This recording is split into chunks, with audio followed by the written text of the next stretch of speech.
Fala pessoal, beleza? Professor Rafael aqui. O assunto de hoje é circunferência. Circunferência não é um polígono, circunferência não tem lados, não tem retas, não tem vértices. A construção de circunferência, me acompanha aqui, que a gente vai fazer. Se eu pego um ponto central de referência para mim, eu pego um outro ponto que está acima dele, ele se encontra a uma certa distância. Se eu pego essa mesma distância, só que nessa direção agora, aqui ele estava na vertical, agora aqui ele está na horizontal. Se eu pego isso, olho aqui para baixo, olho aqui para cá e começo a fazer infinitos pontos um do lado do outro, desde que eu mantenha sempre a mesma distância aqui do meu centro, ou do meu ponto de referência.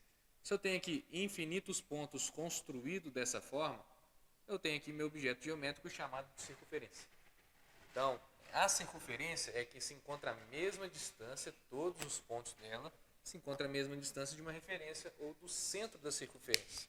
Então aqui é o centro dessa circunferência. Essa distância que se encontra de qualquer ponto dela até o centro, isso tem uma medida de raio, ou eu chamo isso de raio. Então raio para mim é a distância que se encontra de um ponto da borda da circunferência, vamos dizer assim, até o seu centro. Se eu traço aqui a distância, ou uma reta que vai de uma borda até a outra, por exemplo, essa borda aqui, essa reta eu dou um nome para ela. Essa reta, assim, né? Esse segmento de reta, essa distância entre elas, entre esses pontos, eu dou um nome que eu dou um nome de corda. Corda da circunferência é o que une dois pontos da borda da circunferência. Só que se eu pego essa corda e passo ela pelo centro da circunferência, ou seja, vai e liga de um ponto até outro ponto da circunferência, só que passando pelo centro, em especial, seria o maior tamanho possível dessa corda, eu vou dar um nome especial para ela de diâmetro. O diâmetro, então, é uma corda que passa pelo centro. O diâmetro tem a relação com raio, porque é como se eu tivesse dois raios envolvidos aqui. Então, posso falar que o diâmetro aqui são dois raios. Primeira relação matemática de fórmula que nós temos aqui, muito comum de se usar. Se eu traço uma reta aqui, que atravessa e corta essa minha circunferência em dois pontos, essa reta vai e se estende para o infinito, ela está tocando em dois pontos da circunferência. Essa reta recebe um nome também, reta secante. Agora, uma reta em especial, que eu posso passar aqui pela circunferência em apenas um ponto só, tocou em apenas um único ponto, eu falo que essa reta é uma reta que está tangenciando a circunferência, ou é uma reta tangente. Importantíssimo. Toda reta tangente ou algo que tangencia uma circunferência toca em apenas um único ponto.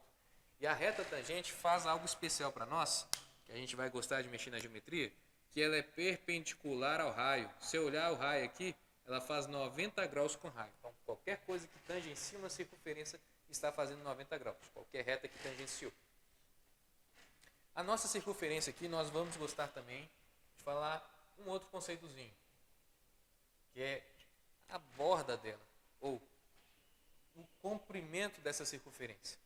O que diferencia essa circunferência dessa outra circunferência aqui, talvez seja a quantidade a mais de tinta que eu tenha gastado aqui, o tamanho dela.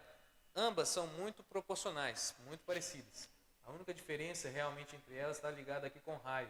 Uma tem um raio um pouco menor que a outra. Por consequência, nós temos aqui outras relações, que é a questão da área e do comprimento, que vai ser maior. Mas não é uma diferença como um polígono, que você tem um triângulo ali, que ele pode ser muito diferente um do outro. Tipo um triângulo escaleno, os lados muito tortos e tudo mais, e um triângulo equilátero que é mais bonitinho. Não, aqui toda a circunferência vai acabar sendo muito parecida, o seu desenho geométrico com a outra. A diferença é que uma sempre vai ser mais expandida, a outra vai ser sempre um pouco menor. A relação para a gente poder construir e achar a medida da sua borda, desse seu comprimento, relaciona aqui por 2πr. Pi. De onde que nasce essa ideia do pi, que você já deve ter visto aí muito?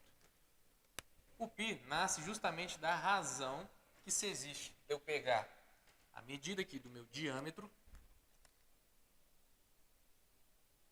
essa medida toda do diâmetro, com a minha medida do comprimento da circunferência. Então, toda vez que eu pego uma circunferência, pego uma cordinha, meço essa cordinha aqui, dá em torno dela, eu tenho a medida do comprimento. Se eu pego essa mesma cordinha, olho na régua e vejo o tamanho do meu diâmetro, e faço essa razão do comprimento sobre o diâmetro, isso sempre irá me indicar 3,1415 e uns quebrados. Ou seja, toda circunferência que eu pegar, a medida do seu comprimento e a medida pelo diâmetro, me dará sempre o mesmo número. Esse número aqui, então, é um π. O que é muito legal, porque π é um número de divisão infinita, ele não tem fim. Isso me diz, então, que eu não consigo ter uma medida exata do meu comprimento. Por exemplo, vamos supor que o meu raio seja de 10 centímetros. O meu comprimento seria de 20 π centímetros, ou 20 vezes 3,1415. Não me dá uma medida totalmente exata, como 60 centímetros exatos bonitinhos, quando eu tenho uma circunferência de 10 centímetros. Porque é difícil você dizer exatamente qual que é a medida aqui que se encontra da borda de toda vez que você tem algo com curva. Algo que mexe com curva, a gente não tem realmente uma medida muito exata, muito fechada, e o π está lá para provar para a gente, para mostrar que a gente sempre tem uma aproximação.